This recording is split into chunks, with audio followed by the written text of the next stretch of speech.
Good morning, America. Good afternoon, Europe. I have the pleasure and honor to be with Jodie O'Shea. Welcome to the show, Jodie. Thanks so much. Excited.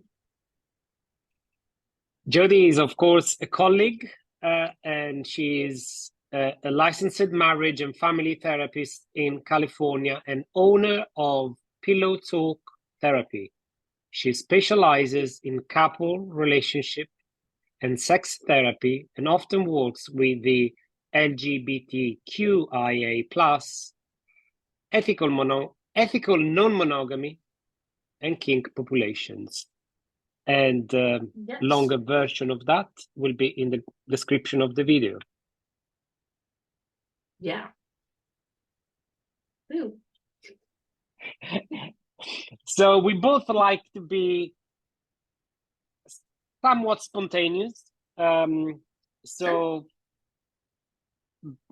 And today we feel also brave enough to venture in commenting on hot topics such as gender differences and other related topics to do with societal changes over the last few decades around gender differences and other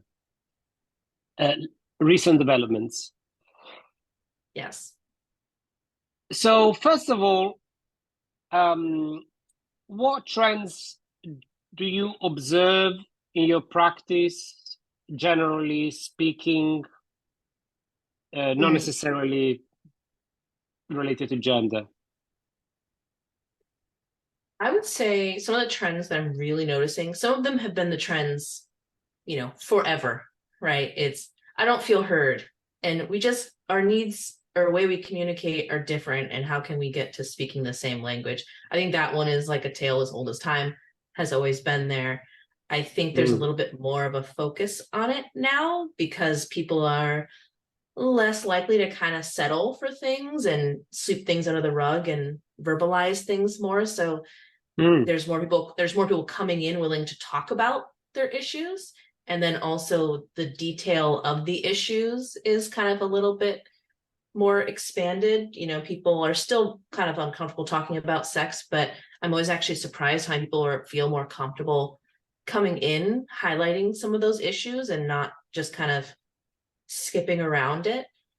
One of the other trends I notice is, the effect of media. That's also been around for a little bit, but it's a little bit more as people, are doing online dating, having access to more content online, whether that be, pornography, or I can, follow people's Instagram pages and, whether those are hot, sexy people and kind of how that then is interpreted into what's considered non-consensual, right? Or infidelities or things like that. It's become a little bit more complicated. And then, of course, people are kind of exploring themselves a little bit more than they used to. And that goes into gender, sexuality, any of those kind of things. So those are some of the things I've noticed that have kind of been around, but are definitely being a little bit more highlighted these days. Thank you. You managed to make a summary of very complex and multi-varied issues, which are ongoing in process as we speak. I hear people becoming more assertive about their needs, more aware and assertive about their needs, and also something that strikes me as potentially on the opposite end of that spectrum, that even though we are more assertive, you're saying that we are more prone to exploit and be exploited. Yeah, I guess that could also be true. There's still kind of things going on that could happen in there. Yeah. I guess you were referring to the Instagram pages and things. I think you were making that comment on the exploitation with regards to giving access to more of our more of our private lives with explicit photographs and so who's getting exploited? The person that is exposing so much potentially private material, or the person that is not being informed about what you're up to? I would say it's more the latter. When I'm referring to that, I'm referring like mostly to, if you're in a monogamous relationship and you don't know that your partner is, going on, I'm just using male, female, because this is kind of more common, right?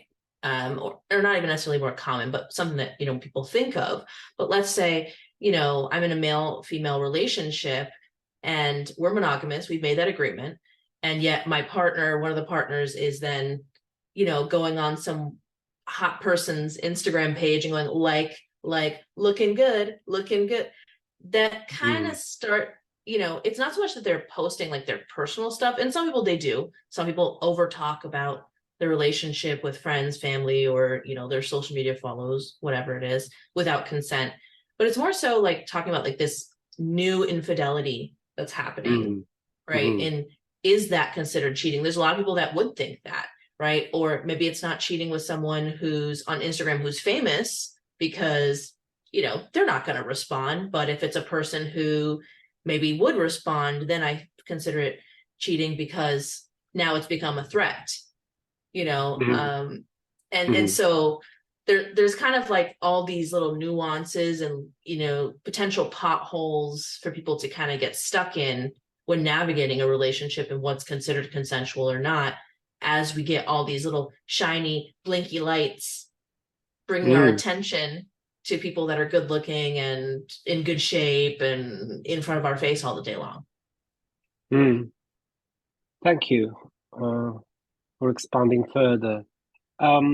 So I work mostly with heterosexual couples, and I commented on trends that I observe in previous episodes. So perhaps I'm not gonna repeat myself this time. Maybe ask you to what kind of population do you work with? Do you, like myself, work mostly with heterosexual couples in monogamous relationships? Yeah, I definitely have more of a variation of such. It's kind of interesting because, you say that I still kind of say, couples therapist, but then, as you saw in my bio, I kind of say couples/relationship therapist, because couples is kind of limiting that, right? And I get quite a few people who identify in different ways and are exploring different types of relationship structures where maybe it's not just two people or there's something like that. And so I definitely see more of a range, but I intentionally use that word relationship to make it a little bit more accessible to people who identify differently. So I would say I do see a lot of, like you said, heterosexual couples. Another way that you'll kind of see that said is people will say cishet, which is CISHET, which means I'm a cisgender person, meaning I identify as female and I look like a female.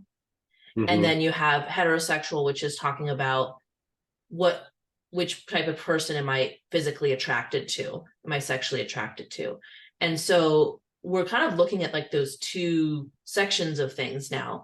And so I would say I have a handful of people that are under that umbrella of cishet, the typical married couple or of the younger ones, male-female relationships.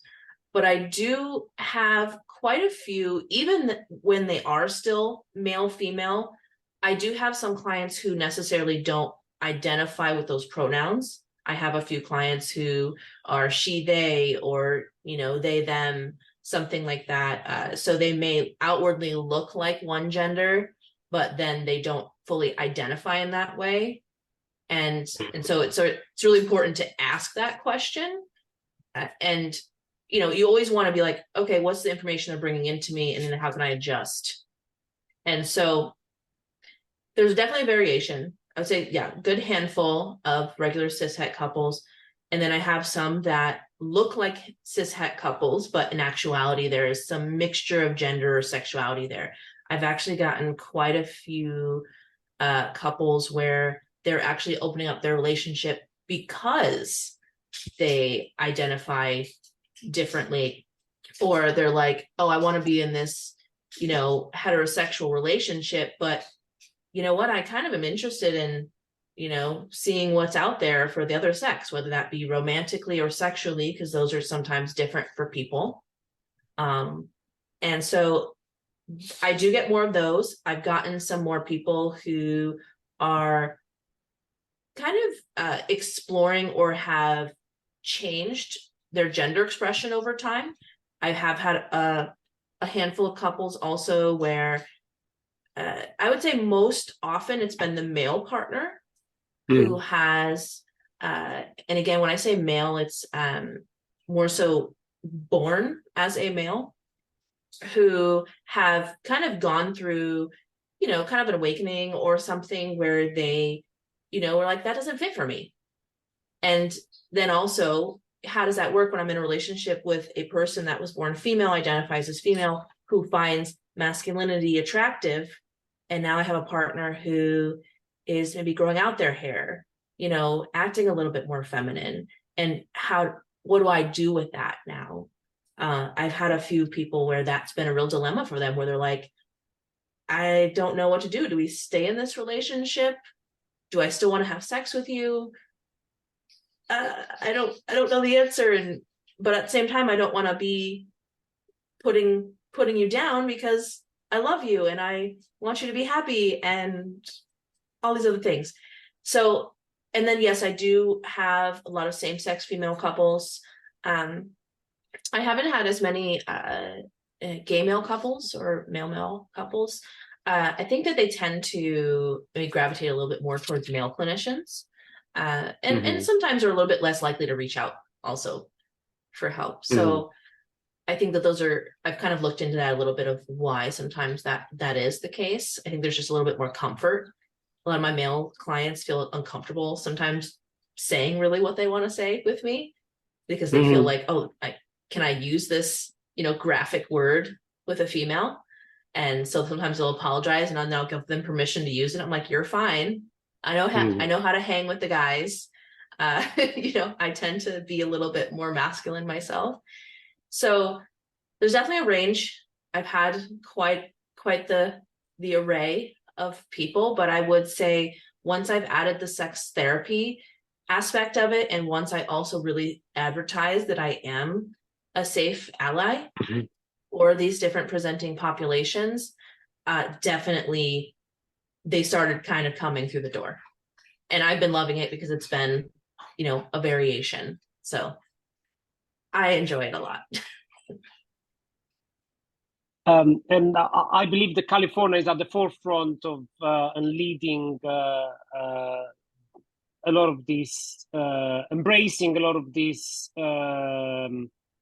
new trends, and encouraging people to come forward with expression and freedom and explorations. So you are in an exciting region of the world for that. Yeah. And I hope that your listeners will be kind enough to me, who is less aware of the subtleties and the changes of these evolving populations. So I will comment on what I know about, which is gender differences observations. Broadly, I find that women have become more assertive and more aware of their needs, and would reach out for counseling way more than men, and would identify a crisis in relationship more than men do. So potentially, one of my working conclusions is that once men commit to a long-term relationship, they stop being selective about it. They stop being critical about it. This is my choice. I've chosen marriage, or I've chosen a long-term relationship. And whereas women tend to be more emotionally tuned in where the relationship is at. I'm very passionate about improving this relationship between men and women, which I feel it's in deep crisis. And I think that this opportunity that women are giving men to step up with emotional, being more emotionally in tune, it's fantastic. And I think we just need to get to a place of accepting each other's limitations and being compassionate about them, and appreciating efforts, appreciation, compassion. I feel there's a little bit of a shortage of that, but my assumption is that, of course, with such drastic and fast societal changes, how can we expect that both genders are giving each other the benefit of the doubt? Because there is fear in the mix, and can I trust you? Can I trust that you are doing your very best or not?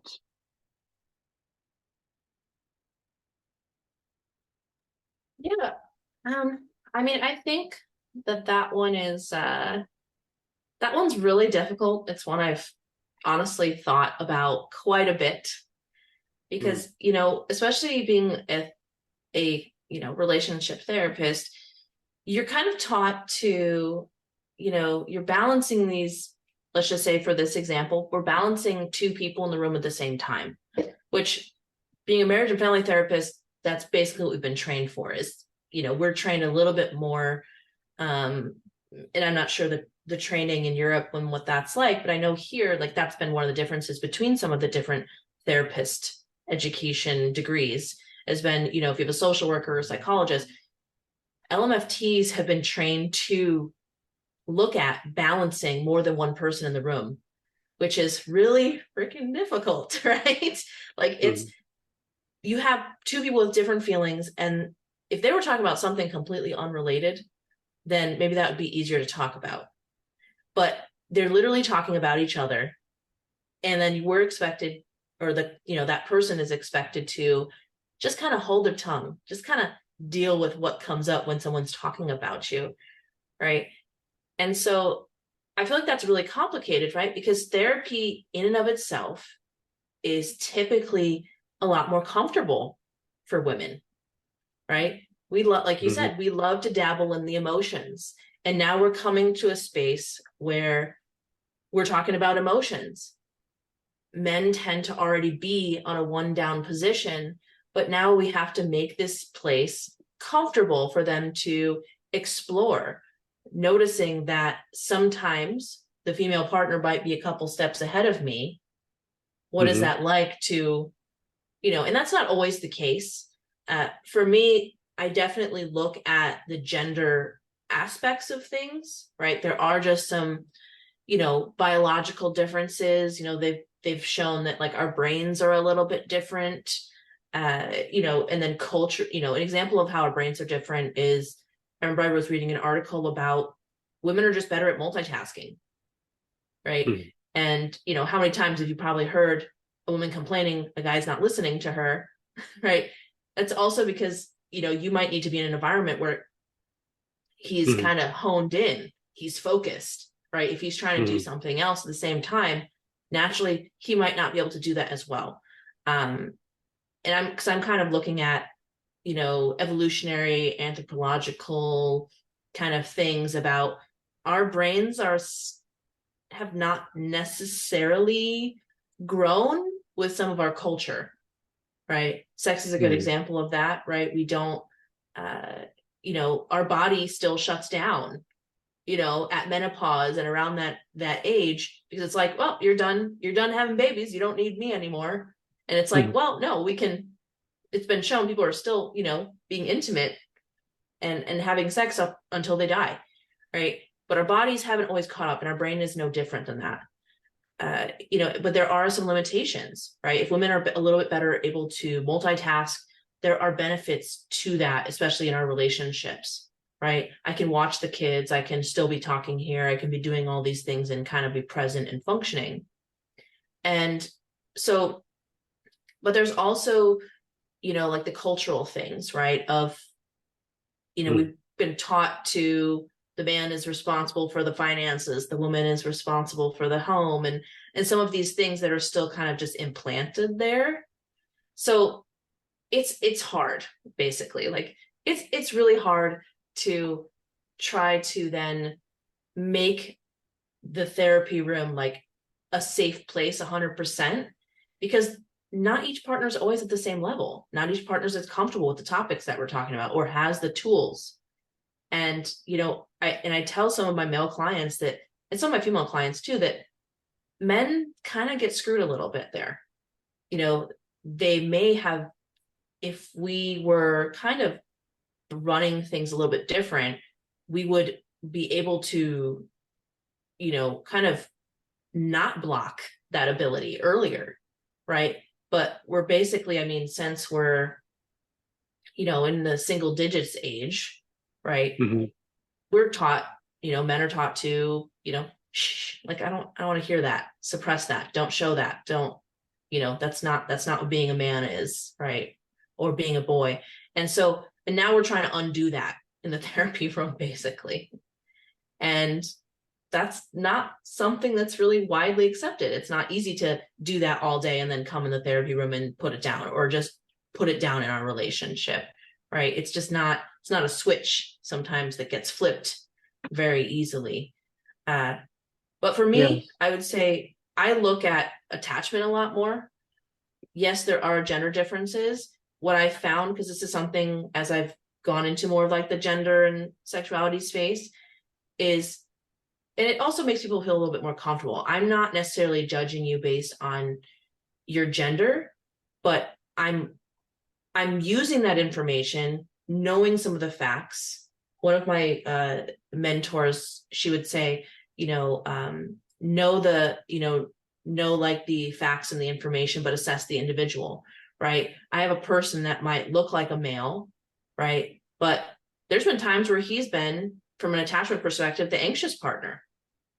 And anxious partners tend to be what we stereotypically consider more female, right? And so I've looked at that a little bit more. I take into consideration the gender, but then I also look at, what's this person's attachment style? Are they the chaser? Are they the distancer? How do they handle when they feel stressed? And so I've actually had a few couples where it's a male-female couple, but their attachment styles are the opposite, yet there still are some of those gender things kind of popping up. And so it's been really fascinating, very difficult, because it feels like everything keeps getting switched around on you when you're trying to work with them. But it's just really, I don't know, there's a lot of things I kind of notice about that, because I think about it quite a lot. I want to ask you about the different demographics and populations that you work with. Before I do that, I feel, talking about my own heterosexual client base,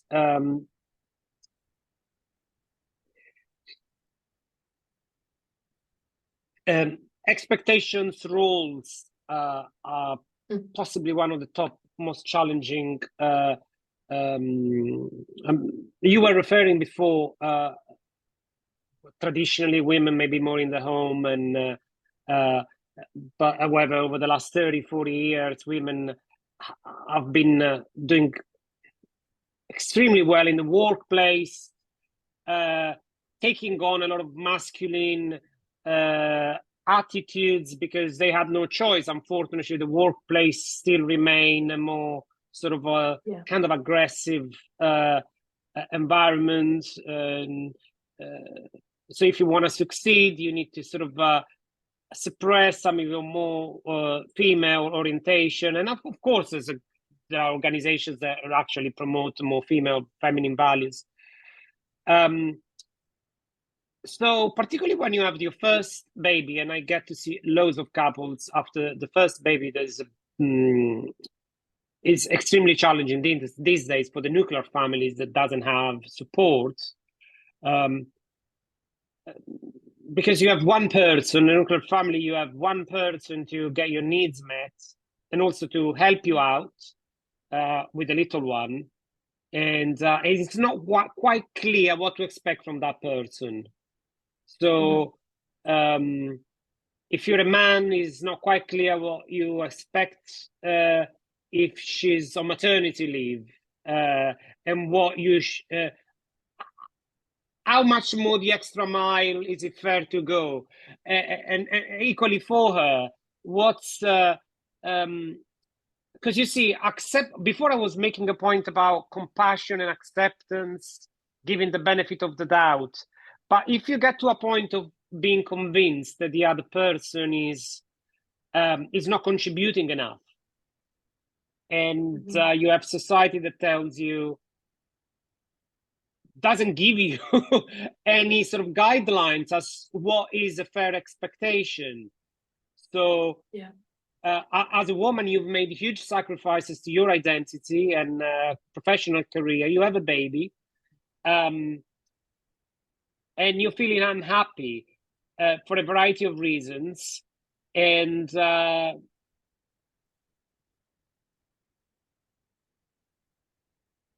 it's hard in many cases to give him the benefit of the doubt. And that he's doing enough. Is he doing enough? Is he helping enough? Is it enough emotionally tuned, given that we badly need that? We don't have any support. We're exhausted. We have a little one. So I suppose rather than asking you to comment on that, I wonder, because last week we had a little pre-chat, the two of us. So you were saying that you feel that these gender differences are amplified and diversified when it comes to people who don't identify traditionally, gender-wise, sexuality-wise. So how much of what I've said applies, and what are all the sort of, how does it branch out into something similar but different with your client groups?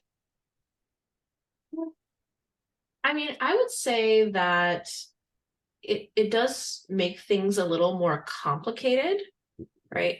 It does feel more complicated because, you know, there's a reason we like to identify things, right? We like to identify things because then we have a map, right? We like to use the DSM so we know, oh, hey, this person's diagnosed with anxiety. That means I know what it looks like and I know how to fix it, right?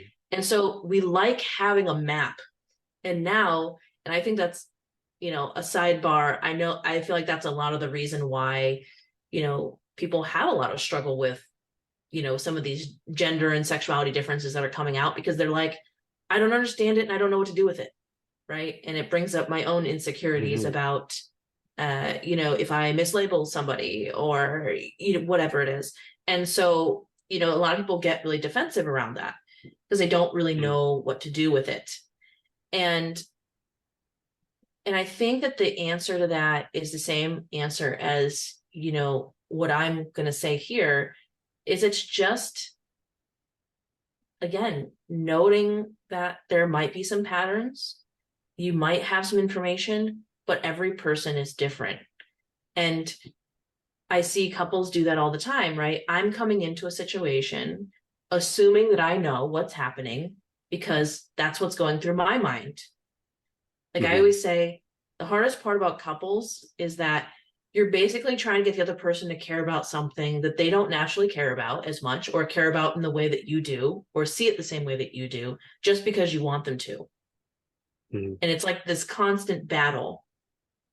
And it's like you said, that's where some of that resentment and stuff happens over time. But I would say it actually is not that hard when we get these clients who are exploring their gender or sexuality, because it's just about being curious about our partner, being curious about what their experience is. What are they thinking and feeling? And so I think it can feel very uneasy and scary for people that aren't really, who thrive on that structure, who need something like that, need to understand. And if they don't understand, they feel out of control. But when you kind of are able to lean into, let me just be present and listen, then it changes like the whole ball game. Basically, you're not expected to know these things anymore. You're just there to hear. Can I clarify / explore something? Before you were saying that talking therapy is a habitat, an environment where men can be a little in a disadvantageous position. I would agree with that generalization. And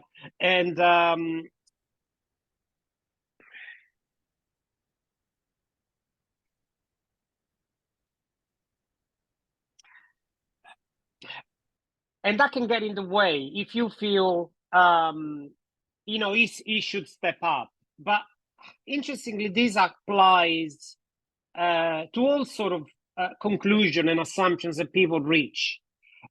So, for instance, if one of my clients, one of the partners in a relationship is a psychologist or a therapist like us, that's often a disadvantage as well, because again, there is a person who feel, I've got it worked out, I know exactly that you should improve this and that, and they are less likely to take responsibilities for their own part in the game.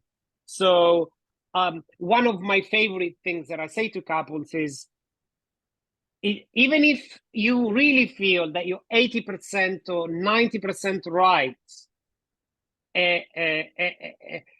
only 10% wrong, and the other half is 90% wrong and 10% right. And anyway, that's not a very helpful way to put it anyhow. But say that was the case,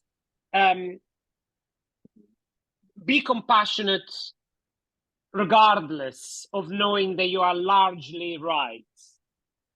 So this applies to the gender, to be a female and be more gifted, or being a therapist and be feeling more gifted and more in the right.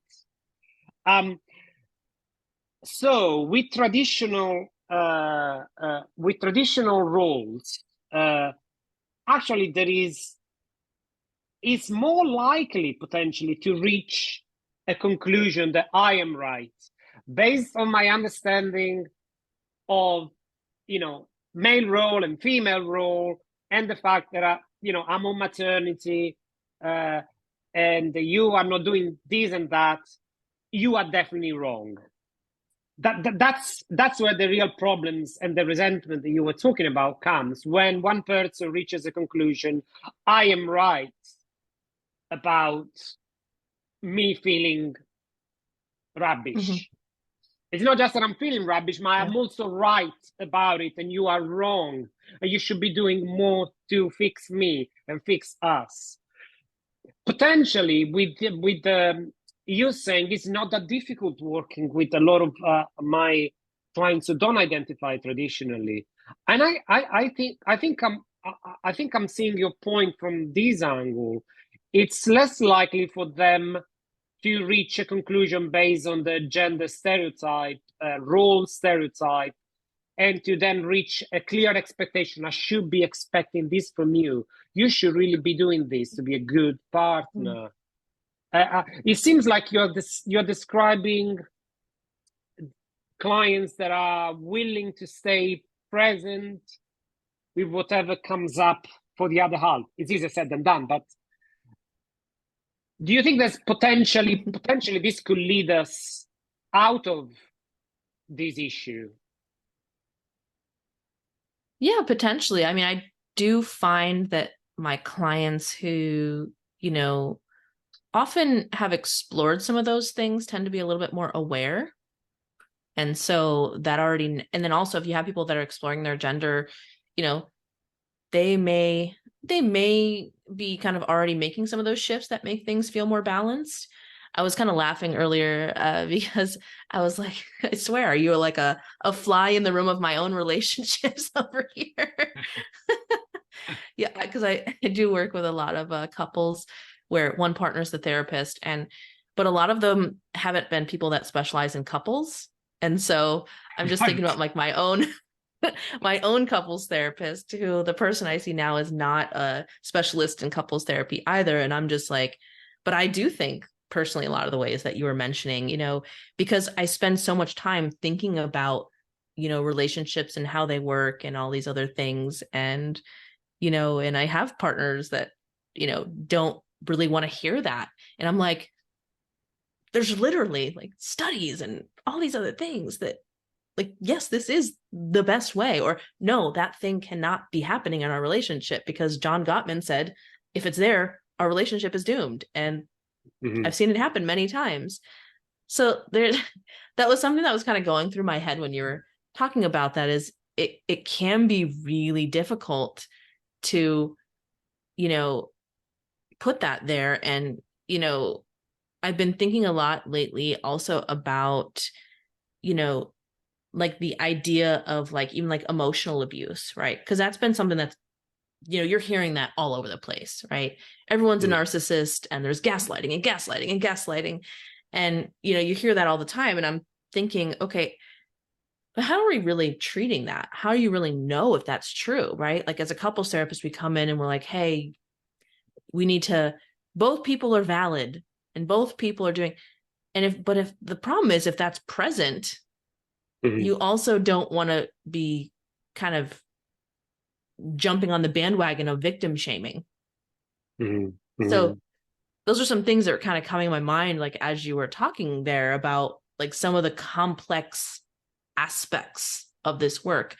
I would say some of those things have still been at play when I have people in relationships where there's, some mixed gender or something like that. There's never really a full protection from it. But there also seems to be a little bit more openness.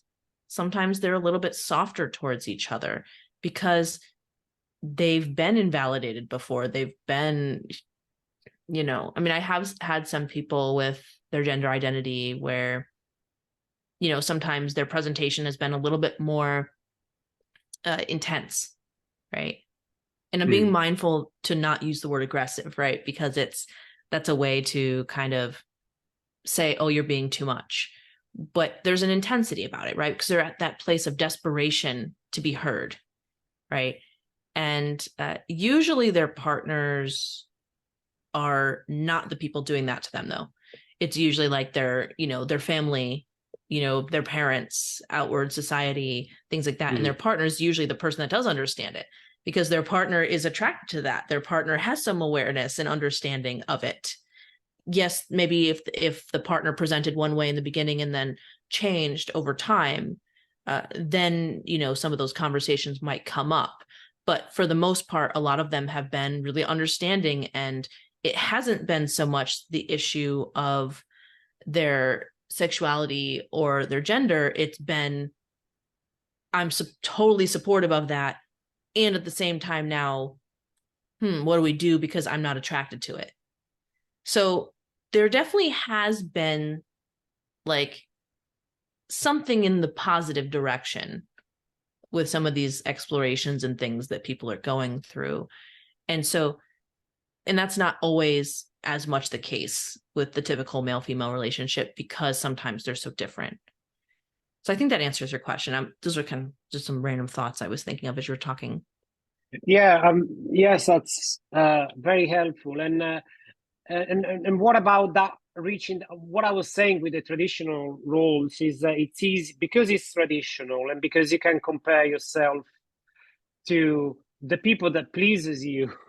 You can if you know if it supports your argument, you can compare yourself to your friends on Instagram or your parents' generation, or the current generation. There's so many examples that can lead to you feeling, yes, I'm definitely right, because there's so many traditional roles to compare your situation to. Do you feel that is less likely for less traditional roles and identities to reach the conclusion, the self-righteous conclusion, I am the right person in this, I am right in this relationship?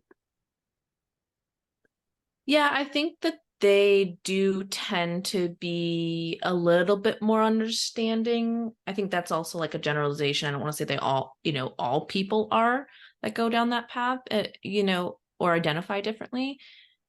I would say it's kind of correlated, right? Because even for them to come to that acceptance, they've already usually had to or are in the process of challenging some of those more traditional views, wherever that comes from.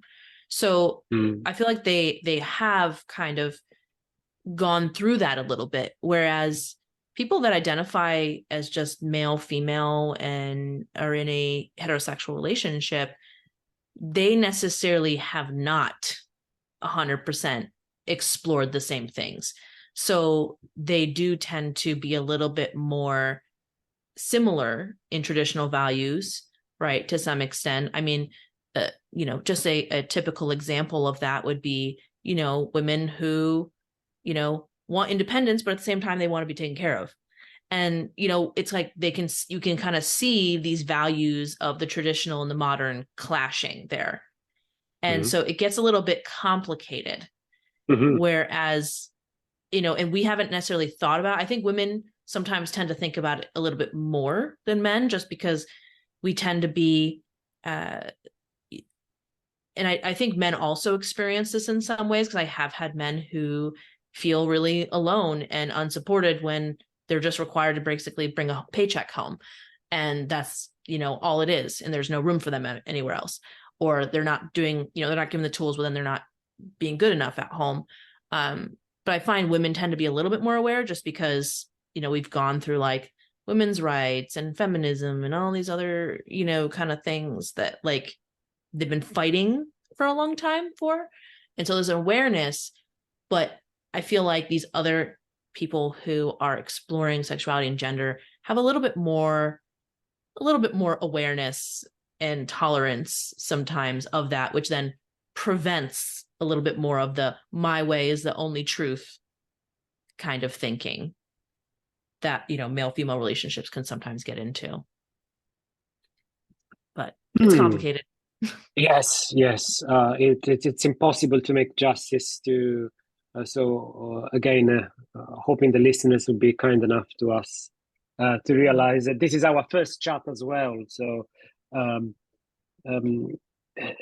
it's natural that we are trying to keep it broader. Given it's our first chat, it just feels, I guess, not, at least to me, feels natural to keep it as broad as possible. But then if we do, it's really tricky to make justice to topics we're discussing. So maybe let's do the last third of this podcast. Do you feel, Jodie, that Western relationships, the lack of a better word, are in some sort of a crisis? And does the fact that people are isolated in nuclear families, in areas with high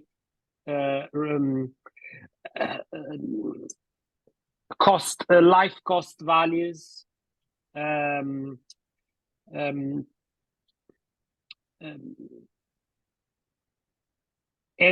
what can save the Western relationship? A return to large families,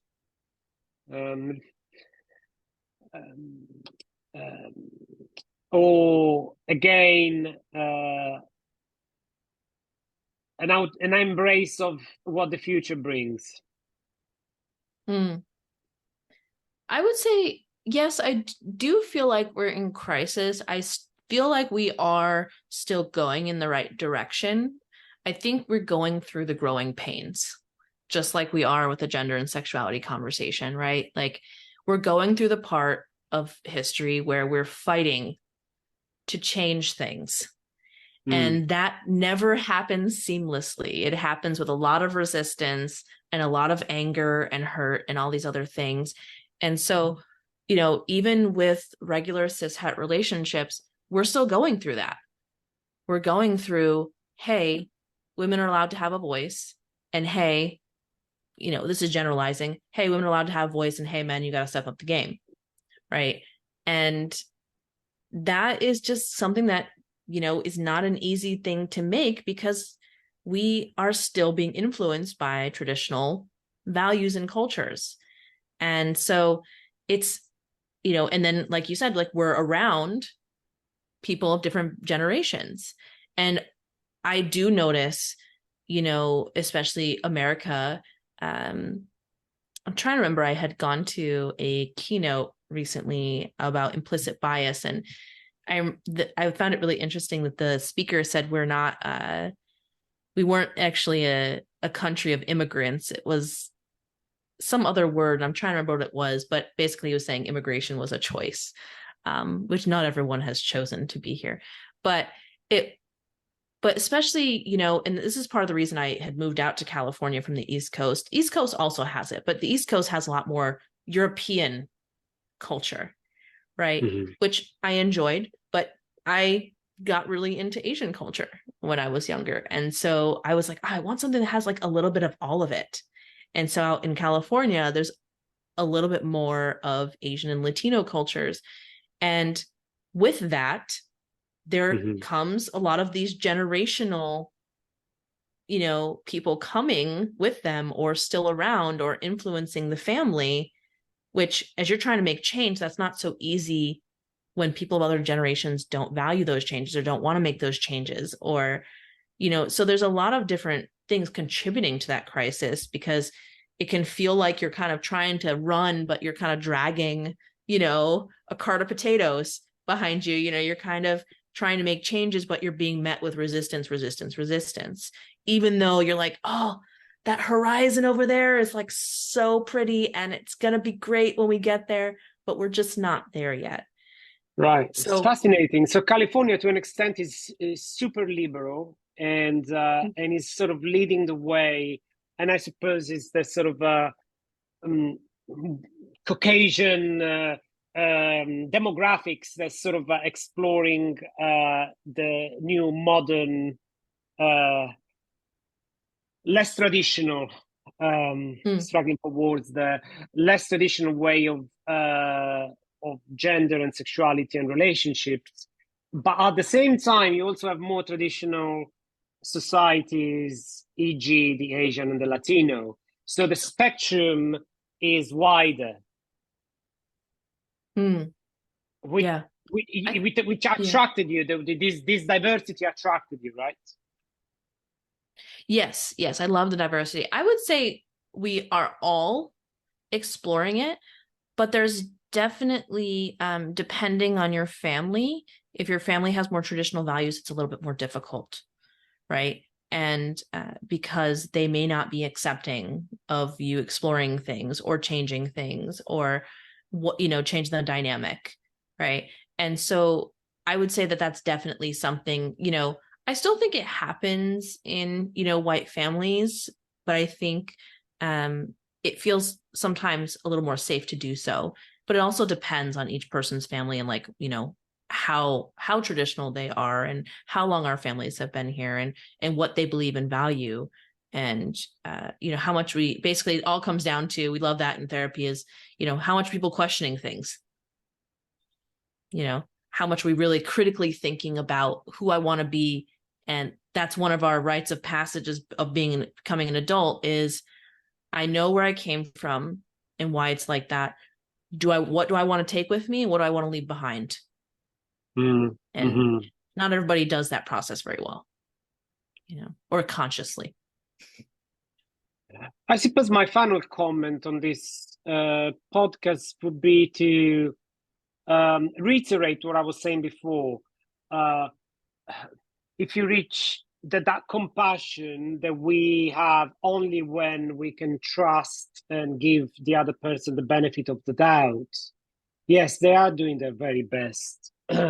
No, not all my misery are to be blamed on them. I can take responsibility for a good chunk of my misery, if that's what I feel.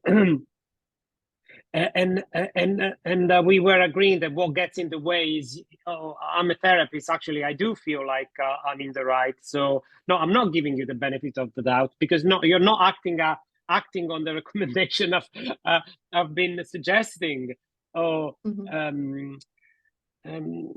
or whether is the perception that you are a male can contribute to that, or the perception that you are a female, and whatever shortcomings we associated gender can contribute to that feeling. Yes, I'm in the right. I feel aggrieved. And I suppose with the culture part is also I can learn. Yes, the middle class white Caucasian population of the Western world is the one that is sort of exploring new ways of expression and new liberties in the sexuality and relationship realm and identities realm. But to maintain that humility, can I learn from Asian cultures? Because I know that I work with lots of Indian and Pakistani families, and they really value family, and they seem to invest comparatively more money on family therapy than white Caucasian therapy, at least in my practice, very much so. And you would think at a superficial first glance that is the fact that they live in the West, and that perhaps the daughter-in-law is not putting up with the mother-in-law, expecting that respect no matter what, undiscussed respect. It's very tempting to go into some sort of a white Caucasian self-righteousness. No, really, traditional families is what was in the past. Clearly, the fact that these Asian families are coming to see me show that it's the mother-in-law that should change. But actually, what I'm learning from working with diverse cultures is that, for instance, with the Indian one, I know that they had one generation of going for love marriage after forever generations of arranged marriages. And there is already in a middle class and upper middle class tendencies amongst women to rediscover arranged marriage because of all the benefits and the support and you thriving as an individual amongst a community.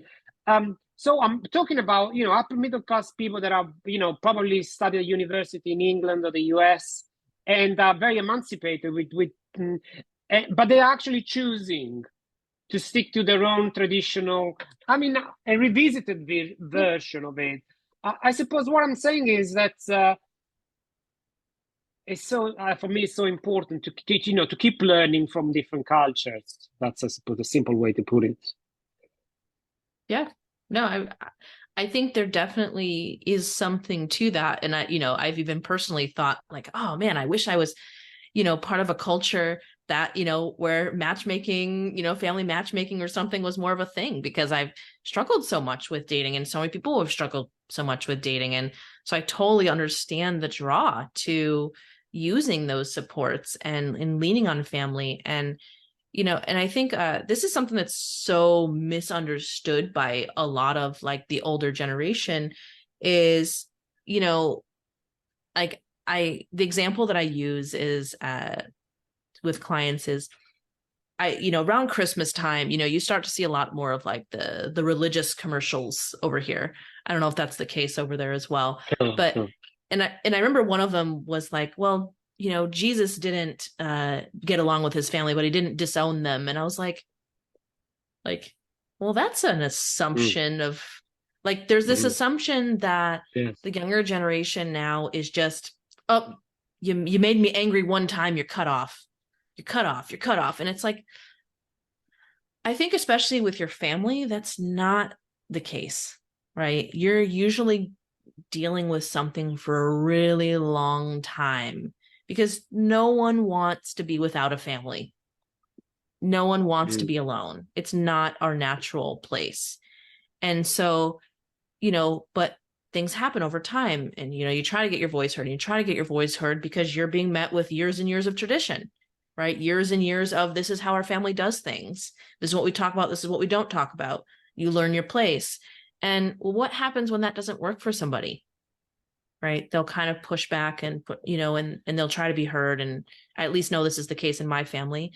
And, then you eventually just kind of give up. But it's not an easy decision to leave culture or things like that, because it can be such an awesome thing. Nobody wants to be without family. And so I think tradition is the same way. If things are able to be fluid and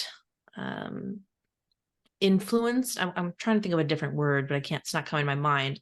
But if it's able to be maybe versatile is the word that I'm thinking of, then things could be different. But I think a lot of the reason people fight against their culture and tradition is because it's saying this is the way it's done and that's that. No compromise. Yes. That's it. And people don't want to lose the culture and the tradition, but they also want to be able to make their own decisions and decide how things fit for them and not be told, hey, if you don't fit in, or, hey, I'm trying to leave it and now it's kind of being forced on me. Whereas if we were able to, see that flexibility, maybe that's the word I'm looking for, flexibility, and be able to adjust things in a way that fits for everybody, then that would be different. Because like you said, it is awesome to have more resources. It is awesome to have more financial support, to have a connection to culture. I know for me growing up, that was something, growing up the East Coast, there really was acknowledgement of your culture, right? This is something that people don't seem to be as aware of on the West Coast, I think because there's more diversity. But I haven't talked to a lot of white folks about that. But in the East Coast, I remember, like my schools are primarily, white, and we'd say, oh, what are you? I'm Italian, I'm Irish, I'm, but we had no idea what that really meant. It just, that's what our last names are, right? Like you were able to identify my last name is Irish, like, but, none of my family ever really spoke language. I don't even know when we came here. There's also something with that disconnect. And I longed for some sense of community or culture because I didn't really identify with I'm American. Woohoo. Like, it just never really, identified that way for me. Like I do love living here but I didn't have that same, patriotic nature. I wanted the culture. I wanted to know where I came from and what that would look like in my life.